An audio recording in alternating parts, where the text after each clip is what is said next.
There is a Penn State poll that shows 82% of Israeli Jews say they support ethnic cleansing in Gaza. 47% of them said they support killing every man, woman and child in every city that's taken back from Gaza, a la the Bible punishments of the Old Testament. So Israeli society is super pro the war, super pro getting rid of Palestinians from Israel. So unfortunately, we can't lay all this at Netanyahu's door and just say, it's all the fault of Netanyahu. If we got rid of Netanyahu, things would be fine. Actually, the Israeli opposition is super genocidal. The Israeli parliament's trying to get rid of the only leading Palestinian member right now. The Israeli public is what percentage of Hamas are supported by the Palestinian people? Quite a lot right now, because they see them as resistance. Yeah. I'm glad you read that. Hang on. So in other words, you see the same problem on the other side. I do see some problem. Let me make this point. Hold on. No, it's not, because you never let me finish a sentence. Well, one side is the occupier. Responding to what you said. One side is the occupier. The other side is occupied. One side is the people fighting for their freedom. One side is the people denying them the freedom. The occupation. But let me finish a point. It's very interesting that you mentioned about,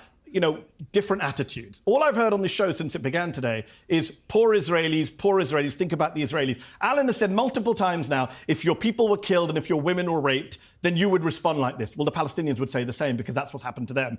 Alan said war is hell. If somebody came on the show, Piers, and said to you after October the 7th, Alan, stop interrupting, Alan, let me speak. You've spoken the most on the show. Let me speak. When was there a 7-Eleven? Piers, 7-Eleven is the name of the store. Tell me when there was a 7-Eleven. Piers, if somebody came on the show after October 7th and said to you, well, 1,500 people were killed in Israel, war is hell, would you be okay with that answer? You wouldn't be. So let's not tolerate it from supporters of Israel, please. Let's be consistent in our morality. Okay. Because that was a deliberate